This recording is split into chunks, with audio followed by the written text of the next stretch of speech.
Getting quality video out of a Nintendo GameCube is easier and less expensive than ever before, thanks to things like GC Video, Korg, and a lot of the other people in the community. See, back in the day, Nintendo actually did release a set of quality component video cables that plugged into the digital output on the back of the GameCube and gave you stunning video quality out of component videos. The problem is, not many people back in the day picked them up, which means there's not many on the secondary market, which means they are super expensive. Now, like I mentioned, Korg and GC Video have gone to work to create new and updated solutions for the GameCube to be able to tap into that digital video output and give you that quality video signal. Hey everyone, Gary here with Rocksolid Productions.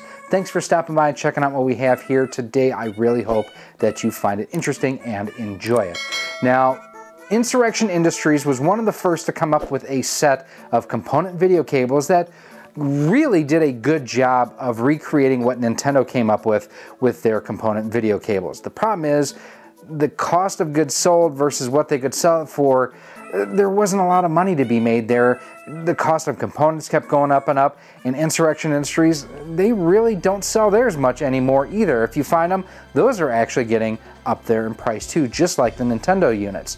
And just like the Nintendo units, you still needed not only the component video cable, but you also needed the composite video as well, just for the audio.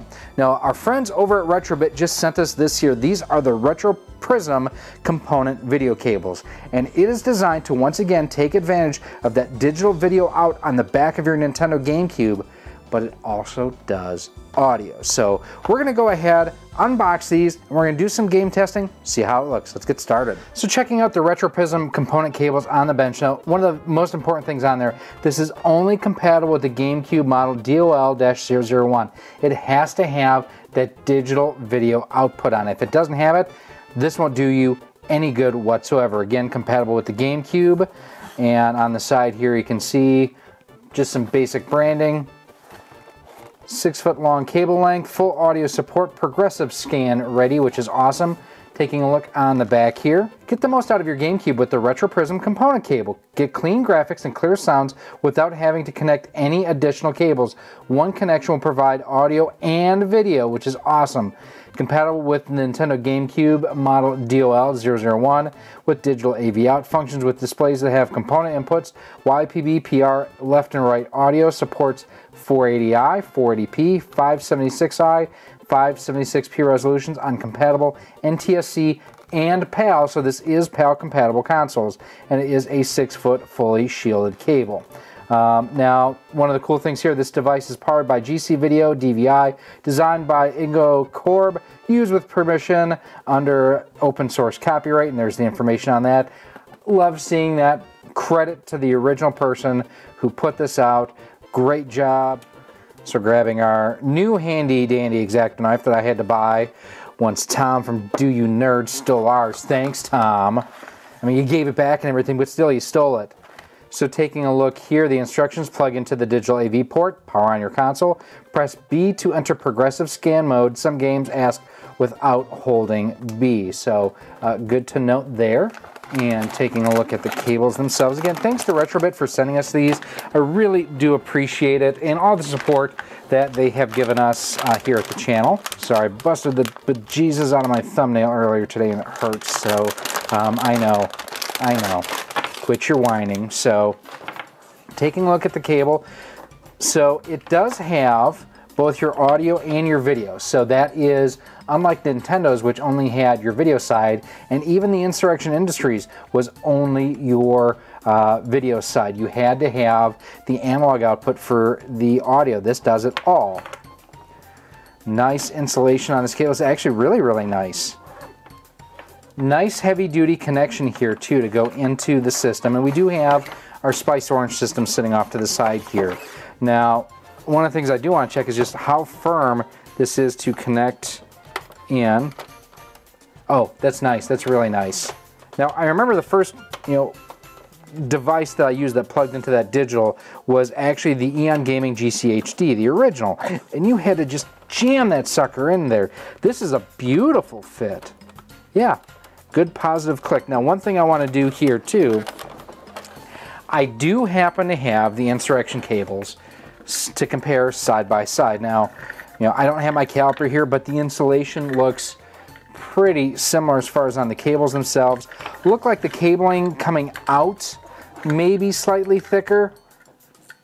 Yeah, I would say that's easily the Insurrection industry cables use a thicker diameter wire on it. But here's one of the issues that I've run into, and I know this is not everybody has this issue. So the Insurrection cables came with BNC connectors on it. This is designed for PVMs and professional type monitors. It's beautiful. They also offer these BNC to RCA adapters, which, you know, basically all that does, it's adapting the port from BNC, RCA, bingo bango, you're ready to go into your system. The problem that I've had with these is using AV switchers and like my RetroTinks. These connectors are too close and they actually touch each other when they're plugged in. The BNC connectors probably would not have that issue, so I have to use some kind of an insulator if I do use these between my components essentially. With these, the way that the connectors are, they're insulated, so even if they are touching side by side, the contacts never make connection with each other.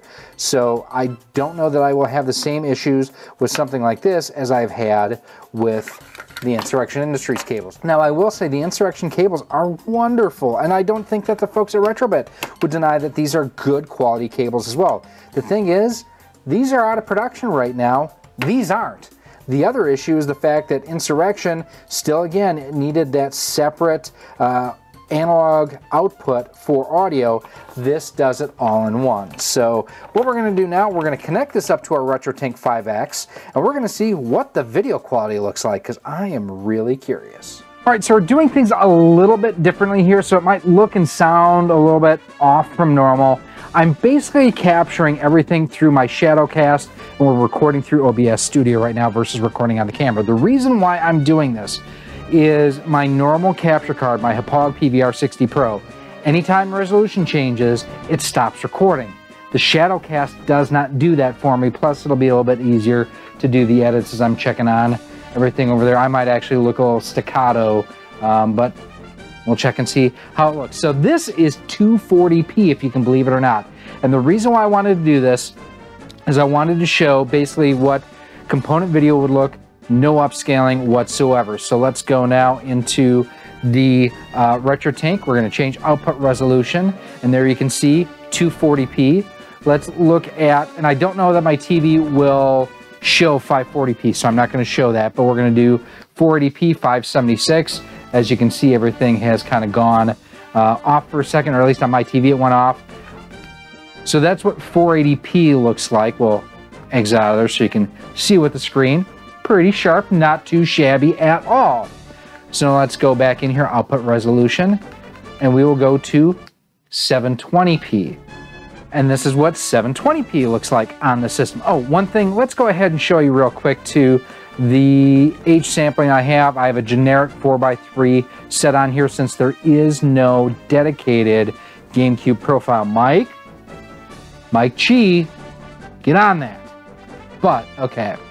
So that is what 720p looks like. It looks beautiful. Let's go back to our output resolution. Let's go, and we do have, as you can see, the experimental stuff is in here too. Let's take a look at what 1080p looks like. And this is primarily what we're going to be demonstrating here today. It looks gorgeous. Looks a little bit soft compared to the Prism HDMI adapter, and we'll talk about that a little bit later. But overall, this looks really sharp. Now, something that I will only be able to see on my computer, not on here, is some of the new experimental. Let's see what 1200p looks like, because I can't see it on my TV. Let's look at the computer, because I'm getting a lot of flicker here, just because my TV, it's a Samsung, doesn't recognize the resolution. Looks beautiful on the laptop though. Let's go to output resolution one more time. How about 1920 by 1440p? And again, my TV doesn't recognize this resolution. I can see it on the laptop. This is amazing. So we're going to cancel out of that. And this is the 2550 by 1440 It's gorgeous. Now, this is overkill. Most people who are doing this are going to either go into a PVM or they're going to go into a CRT. So, but I did just want to show everybody how beautiful this can look. And now we are back to 1080p fill. So that's one of the things that I just wanted to do, was show you all how gorgeous it could look at the different scaling levels that the OSSC does provide. Let's go into the Wind Waker for just a few minutes. Now, I am not a fan of Wind Waker. I don't like the cell shading graphics. It's something that, God, look at that. This looks beautiful. Just the overall look and style of Wind Waker, I was never the biggest fan of. But man, this looks terrific. Now, I haven't started playing this as of yet. I actually just recently got my hands on this disc, so definitely something that's pretty exciting for me to go ahead and be able to check out. Kind of give you a 360 look at Zelda Link. Oh, that's great. I mean, the graphics look terrific. It has, like I say, been quite a while since I've played this, so having to remember what the different controls are and get the camera working properly. But this, I think, looks terrific, and this is just standard 1080p. There's nothing, you know, no filters or anything. I am not a fan of scanlines, so you are not going to see that on here. Sorry. Oh, we'll get some rupees here. We are going to now switch to one of my favorite games for the GameCube, and I mean, it's Star Wars Rogue Squadron. It's a beautiful, beautiful game. So we do have the volume turned down on the game a little bit, simply because anytime you have the Star Wars music in any video on YouTube, content ID matches, copyright strikes, I just want to avoid it. But we are going to go and try to attack the Death Star, because it's a beautiful scene in the movie, and it's a beautiful scene in the game.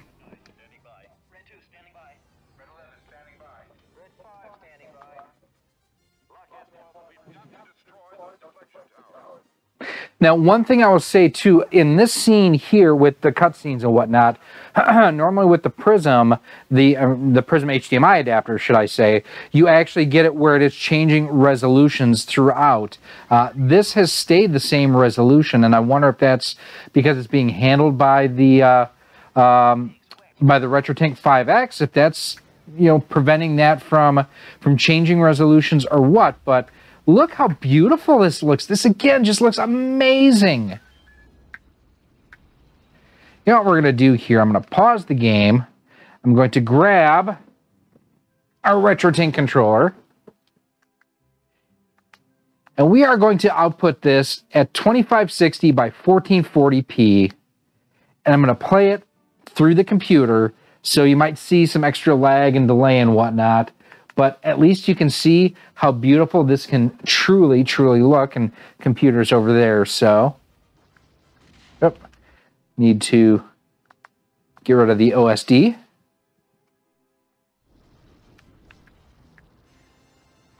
I mean, looks absolutely stunning here. Now, I am, again, like I mentioned, using the shadow cast to capture the video on this. So, do get a little bit of a lag and delay from it. That is entirely due to the shadow cast, not due to anything else on here. We're going to go back down, and we are going to do 1080p fill, so that way we can continue playing on the TV. Whoop. Now, for those of you wondering how I'm able to play on the TV and using the Shadowcast, I am actually using an HDMI splitter. So I'm sending one signal to my laptop via the Shadowcast to record in OBS, and then the other HDMI port is simply going to the television itself. Yeah, this is just looking great. It's better looking than I thought that it would be, quite honestly. And part of that may be the fact that I am now using the RetroTink 5X versus the RetroTink 2X, which with the 2X, I would say definitely the HDMI adapter, the way to go. You know, look at the detail on the side of that X-Wing. I may be rethinking how I have my GameCubes hooked up, because this looks beautiful. That's what it looks like from the cockpit view as well. Got two squads 8 total ties. This, I'm really impressed with how this looks.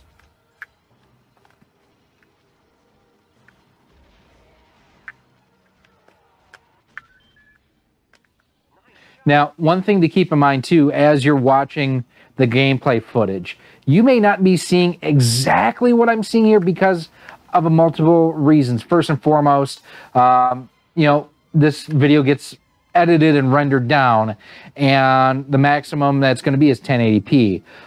So that is something to keep in mind.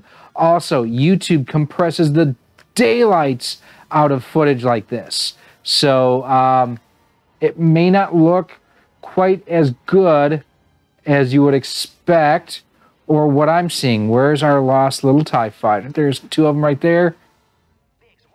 Let's close it up. Right with you, Luke. We'll stay back far enough to cover you. I mean, look at the details in the trench here. I mean, it's beautiful. This is allowing me to go ahead and get an even higher resolution because of the RetroTink 5X. Now, if you're going to go straight into your TV, is it going to look this good? No, it's just not. It would probably actually look closer to what the HDMI adapter does, quite honestly. But this looks like just gorgeous. Mario Kart Double Dash is one of the most underrated games in the entire series. It is so good. We're going to do 1-player Grand Prix. We'll do the 50cc, so we'll start with Mario, and we'll do the baby Mario. Now, this is running in progressive scan mode as well. Look how vibrant the colors look and everything, too.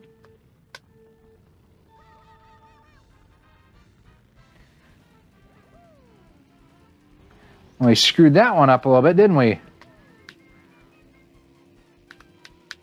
Did not get the best start there. New leader, Mario and baby Mario. All right, looks like we've got a really healthy lead over DK right now.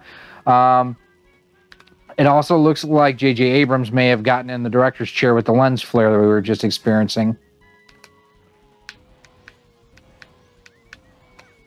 Off of the high banks, dropping the shell, dropping the banana peel. Took first there. Now, I mean, Mario Kart, let's follow it up with Luigi's Mansion. You know, I really need to get back into playing the Luigi's Mansion for the Switch. I played it a lot when it first came out, but I didn't really stick with it for whatever reason. It's a great game. It looks great. It plays great. I think I just got busy, you know? And it's actually kind of my problem with the GameCube version, too, is it's been so long since I've played it, kind of forget where I'm at, what I got to do, you know? I love the fact that Luigi is constantly whistling the theme to the game. I do hate the fact that Luigi keeps getting hit by doors. That's not cool, man.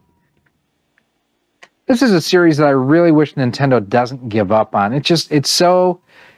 It's the right amount of scary for a kid. You know what I mean? It's fun. It's silly.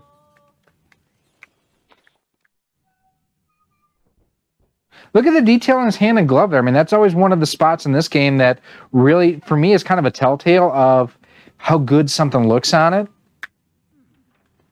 So I recently picked up a copy of WarioWorld for my Japanese GameCube. That's why you're seeing the Japanese language on screen. I've never owned, never played. I know nothing about it. And just in case I need some translations, I've got my phone handy here. But let's take a look, because like I say, I honestly have never played really any of the WarioWare games. But the good thing to see here, too, is the fact that it is working with the Japanese system in addition to the American system as well. He's scratching his butt. All right, what do we got here? Hey, I was waiting for Wario. I'm Necro. It's a forest fairy. Okay. It's more than that. Ome's black jewels have begun to sneak up on Wario's Yokupari energy. Okay. You can use B to lift a monster that is punching with the A button and B button. Defeat them with Tokurito's powerful action. I wonder if it didn't mean Wario.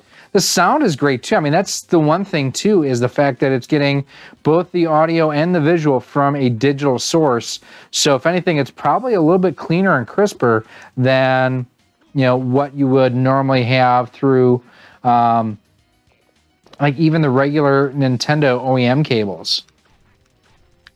Looks like there was another one up here too. Oh yeah.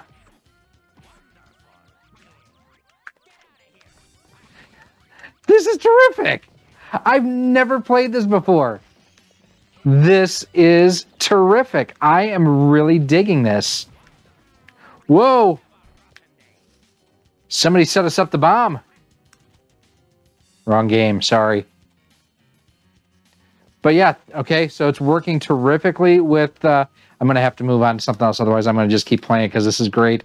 And I may have to do some streaming on this because... yeah, this is really, really good. Wow. That's stunning looking. Now, for those who are unfamiliar with Ikaruga, it's a really unique sort of shooter where the black bullets can't hurt you when you have the black ship, and the white bullets can't hurt you when you are the white ship. But if you are black and a white bullet hits you, you're going to get damage. If you are, and the inverse is true too. So it's one of those, that's why you flip the ship over. I said flip the ship. Flip the ship over one way or the other. Like there you saw I just took a bunch of bullets from the black ships. No damage, no issues whatsoever. There's a lot going on at one time in this game. Beautiful game. I mean, this is absolutely stunning how gorgeous this looks. Oh, I had the white ship and I flipped the wrong way. Now, I will openly admit, I don't remember the last time that I played Wave Race. It was probably for a video. We're going to go ahead and just do an exhibition. Dive into Dolphin Park here.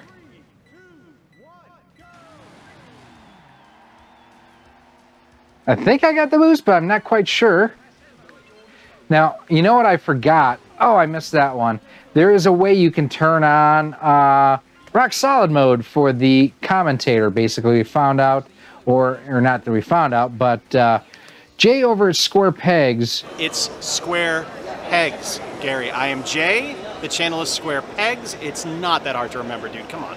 Recently did a video talking about this game and how you can basically turn the your crew chief into a sarcastic jerk face. I don't know why they consider that to be rock solid mode, but hey, whatever floats your boat. All right, we're running fourth, third right there. We do have some turbo available to us in a second. Oh, I missed the last one right at the end. It looks beautiful. It absolutely does. I mean, if I have to try a Game Boy Advance game, I'm going to try Earthworm Jim. It is what it is. Such a bad version of this game. It runs so terribly slow. Interesting, it only took one whip there to get the cow launched. That's a little bit different than the Super NES game as far as... yeah, it's been too long since I've played this, I guess. Actually sounds really good, though. So, as we're going through and playing some Earthworm Jim here on the Game Boy Player, what do I think of this? So, a couple of things, first of all. If you have... wait a second. I've legit never known that was there. Like, ever. I always wondered how the hell I was supposed to get those. Okay, I just learned something about Earthworm Jim. So let's address a few things, you know, some of the elephants in the room. If you have the Kirby cables, if you have the Nintendo OEM cables, do you need these? Not really. I mean, just being honest there. These aren't really doing a whole lot differently, or things a whole lot differently than those are. You know, the one benefit of this is the fact that you do have one set of cables that handles your Get off me, you. Handles the, there you can see the bad frame rate there, and that's the game, that's not the cables. You have one set of cables that will handle your audio and video. So that's one thing that this does do better than either the Insurrection cables or the OEM cables. Are you going to get better picture quality out of one than the other? Probably not really. At least the the component cables from Insurrection and everything, you're going to have, still based on GC video, I believe. If you have a Carby or a Prism HDMI adapter, should you go out and run and buy these? Depends on your setup that you have for your gaming. If you have a RetroTink 5X, you know what? This looks better than the Prism HDMI adapter, I gotta say. I was not expecting that. If you have pretty much any of the other HDMI cables that are out there, HDMI adapters, I'm sorry. So if you've got the Prism, if you've got the Carby, if you've got the GC HD Mark 1 or 2, and you're going straight into your TV, I think those will actually give you a little bit of a better picture quality than just going straight into your TV with these. Now, by and large, I've got to figure that if you're buying these, you're looking less to connect to a TV and you're looking to connect to a RetroTink, to a FrameMeister, to an OSSC. And for that, I will say that I'm pleasantly surprised, at least on the RetroTink 5X, at how much better this looks than the Prism HDMI adapter. I was honestly not expecting it. I mean, overall, it's a great looking solution, great sounding solution, and it is a simplified solution because you don't need to have that separate analog cable as well. So while we go ahead and try to rescue Queen Slug for a Butt, or Princess What's Her Name, that's what it is, Princess What's Her Name, let's go ahead and get to some final thoughts here. I will admit, going into this, I expected to be, I figured I would like the Prism component video cables, but I didn't think I was going to love them. I mean, and here's why I say that.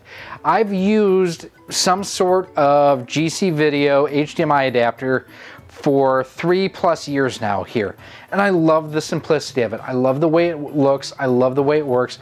Overall, it is a terrific solution. Other cables like this that I've tried in the past, I've also only been using a RetroTink 2X. The 5X and these, that's a game changer. I am floored at how beautiful this looked going through the 5X at 1080p, just stunning. Now, like I mentioned, if you have the Carby cables, I don't think you need to upgrade necessarily to this, although I really do like the ends of the cables being fully insulated where the Carbys are not. I love both solutions. These, to me, provide that extra little something that I need to connect to an RCA jack. If you need to connect to a BNC cable, the Insurrection cables have a leg up on this, just being completely blunt. Also, if you have an HDMI adapter already, a Prism HDMI adapter, a Carby, a GC HD, I don't know that you need to upgrade to these. But if you do have a RetroTink 5X, pick a set of these up. They are just, I'm seriously blown away and legit trying to figure out. So I have 4 component video inputs into this switcher box. I need a 5th one now because I really do want to play, actually 6, so that way I can connect my Japanese system full time, which is what's playing right now. It looked really amazing. I was blown away, especially because in the past it kind of had an analog to digital sort. It just didn't look as crisp with other solutions that I've done. This really knocked it out of the ballpark. I am just amazed at how good that it looks. I mean, even behind me, you can see the GBA playing on our Spice Orange GameCube. works terrifically. It is also more convenient to connect because you only need the one cable. Audio and video all comes out of the one single port. But let me know what you think down below in the comment section. Definitely want to hear from you now. Like I mentioned during the gameplay, I wish you could see one for one what I am seeing here, because I know YouTube is going to crush the quality of the video that I show you, and being rendered at 1080p, you're not going to see that 2550p or the 2550 by 1440, whatever that super high resolution that I captured is. It's not going to come through as sharp as what I was seeing on the computer. It looks so good. It's one of those, you need to see it to believe it. And again, major kudos to Mike Chi with the RetroTink 5X. Thing continues to deliver. Now, if you want to see like how we got our Japanese Spice Orange GameCube that we have here, some other video content that we've done with the RetroTink 5X, our review of the Korg cables, our review of the Prism HDMI adapter, and more, those videos are coming up for you right now. Thank you so much for watching this episode. If you want to help support Rock Solid Productions and be a part of our community, there's a number of different ways you can do so. First and foremost, join us over on our Patreon page or become a channel member here on YouTube. By joining through either one of those methods, you get early access to just about all of our video content, exclusive content, and a whole lot more. We also give you shout outs at the end of each and every one of our videos.